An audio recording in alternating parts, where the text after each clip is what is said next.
بسم اللہ الرحمن الرحیم۔ ماہ مبارک شعبان کی فیوزات اور برکتوں کو سمیٹنے کے لیے اور بالخصوص اس ماہ مبارک رمضان کی جو نسبتیں ہیں، اللہ اکبر، اگر اس مہینے کو جہاں اللہ کے نبی نے فرمایا کہ یہ میرا مہینہ ہے، شعبان و شہری، شعبان میرا مہینہ ہے،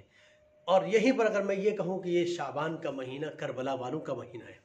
اللہ کے نبی کا مہینہ ہے، کربلا والوں کی جو نا آمد کا مہینہ ہے،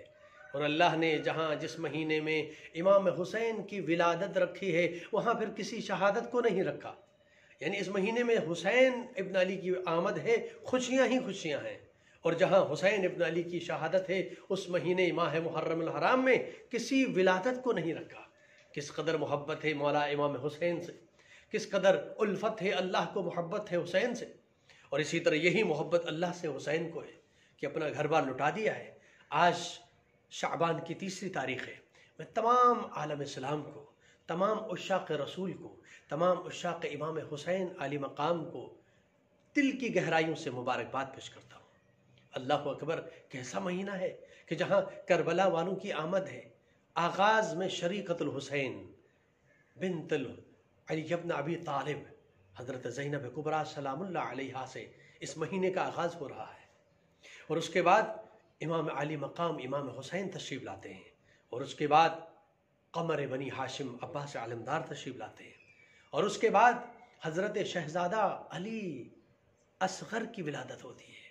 اور اس کے بعد شہزادہ حضرت علی اکبر کی ولادت ہوتی ہے، اور اس پوری کائنات کے آدم سے لے کے خاتم تک کے نبیوں کی زحمتوں کو محفوظ کرنے والے اور منتقم کربلا امام حسین کے خون کا انتقام لینے والے، اس کی آمد بھی اسی مہینے 15 شعبان کو حجت دوراں منتقم کربلا امام زماں عجل اللہ تعالی فرجہ شریف کی ولادت باسعادت ہے، اور اسی مہینے کے اندر حضرت امام زین العابدین کی بھی ولادت ہے۔ روایت کے اندر یہ بہت محترم ہستیاں ہیں، خانوادہ رسول میں خوشیاں ہی خوشیاں ہیں۔ اللہ اکبر، اس مقدس مہینے میں ان مقدس ہستیوں کی آمد پر میں تمام عالم اسلام کو بالخصوص حجت دوراں منتقم کربلا کی بارگاہ میں ہدیہ تبریک پیش کرتا ہوں، اور امام علی مقام امام حسین علیہ السلام کی بارگاہ میں ایک شعر پڑھنا چاہتا ہوں۔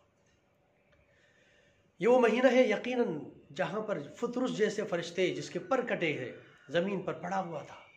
لیکن جبرائیل ہزاروں فرشتوں کے ساتھ رسالت میں آپ کو مبارکباد دینے آئے کہ آپ کی بارگاہ میں حسین آ گئے ہیں۔ اس دوران جب آ رہے تھے تو فطرس نے دیکھا کہ جبرائیل ایک قافلے کو لے کے جا رہے ہیں، پوچھا کہاں جا رہے ہیں؟ کہا رسالت محاب کے گھر میں نور چشم مصطفیٰ آئے ہیں، دل بند مرتضیٰ آئے ہیں، آغوش فاطمہ میں حسین آئے ہیں۔ تو اس وقت جناب فطرس نے کہا مجھے بھی لے کر جائے اس در پر۔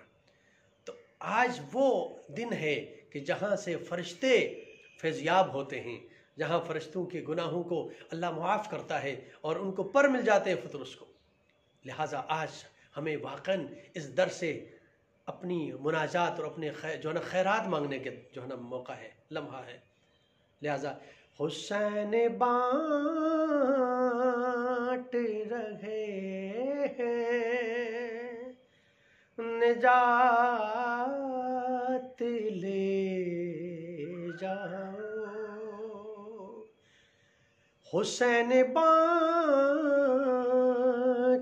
رہے ہیں نجات لے جاؤ، کچھ آنسوؤں کے عوض کائنات لے جاؤ، حسین بانٹ رہے ہیں نجات لے جاؤ۔